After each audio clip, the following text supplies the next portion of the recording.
Mimi niko hapa kwa ajili ya maswali machache na nahitaji kukuuliza kutokana na dabi inayoelekea kuchezwa tarehe 15 na kama tunavyojua kwamba kauli mbiu ya Simba ya Yanga ni kuailisha kwamba hawatacheza mechi, si ndio hivyo?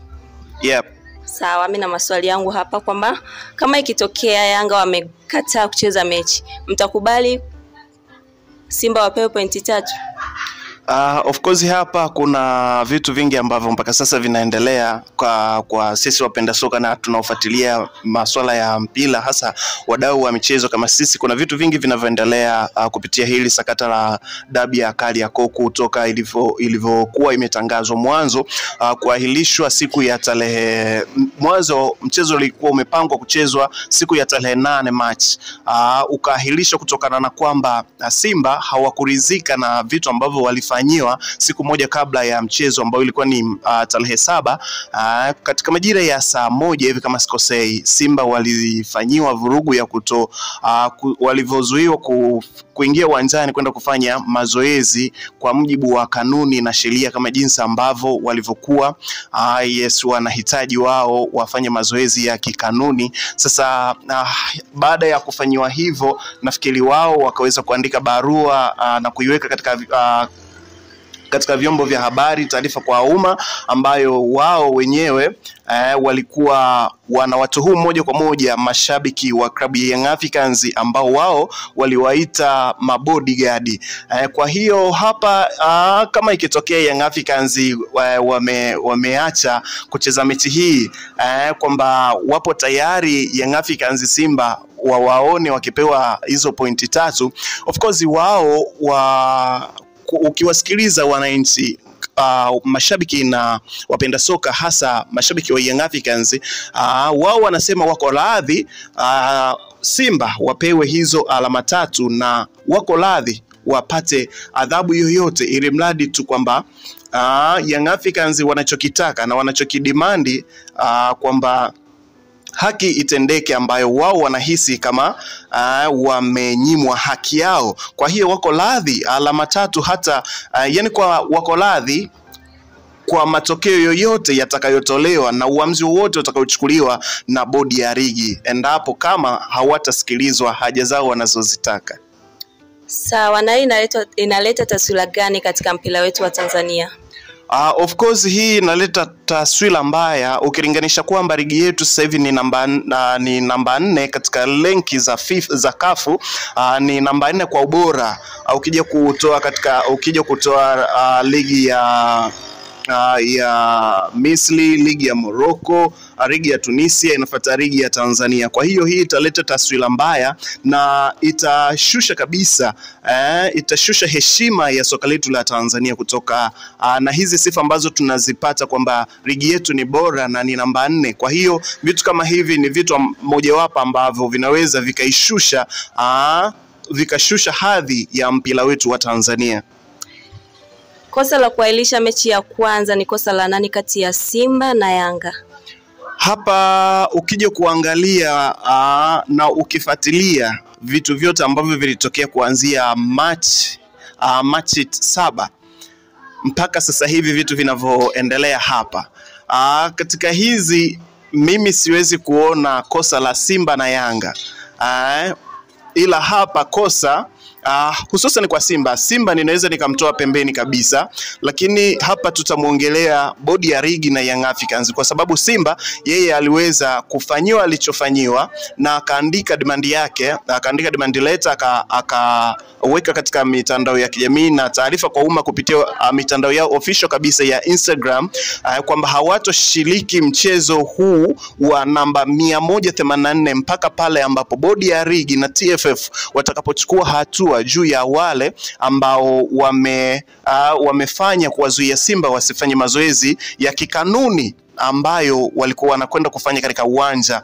wa Benjamin Mkapa. Kwa hiyo hapa shida haipo kwa Simba tumweke pembeni, lakini hapa naweza nikasema shida ipo bodi ya ligi, kutokana na kwamba bodi ya ligi zile sababu ambazo walizitoa kwa umma kwamba wameahirisha mechi kwa sababu ambazo walizozitaja, ni sababu ambazo pia hawajaweza kuzitolea sababu, ambazo hawajaweza kuzitolea ufafanuzi kuhusiana na hizo sababu ambazo walizitaja waliona kwamba zinafaa kuahirisha mechi ambazo pia Young Africans hakubaliani nazo, kwamba hizo sababu hazitoshi kuahirisha mechi. Ndo kama unavyoona kwamba Young Africans wamedemand kwamba bodi ya ligi waweze kuwajibu maswali yao 4 ambayo wameyamention katika demand letter yao ambayo wameweza kuipeleka katika bodi ya ligi. Maswali hayo, na swali la kwanza ilikuwa ni kwamba wanataka kujua kwamba ni kwa sababu gani mechi ya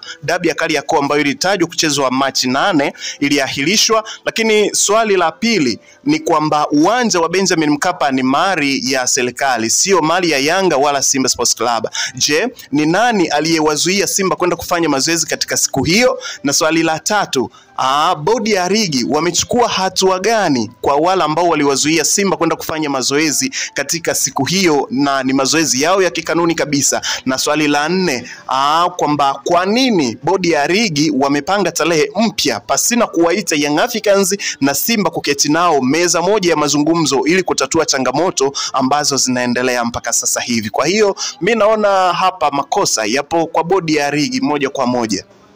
Na Simba na Yanga ndio chanzo kikubwa cha kuharibu mpira wa Tanzania. Simba na Yanga, kwa engo nyingine tunaweza tukasema kwamba Simba na Yanga ndio zimekuwa ni chanzo cha kuharibu mpira wa Tanzania, lakini pia na wale wanaosimamia mpira wa Tanzania kwa maana ya bodi ya ligi na TFF, na wao pia wanaweza wakawa na shida katika hili, na hili ninaweza nikalitolea sababu na ufafanuzi.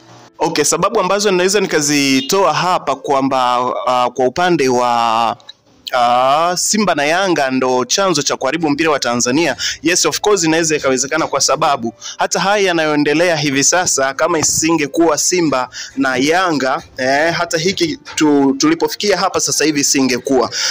Tumeona hivi vilabu viwili vimekuwa vikipewa favor sana katika maamuzi, na tumeona pia mechi dhidi ya Simba Sports Club dhidi ya Mashujaa.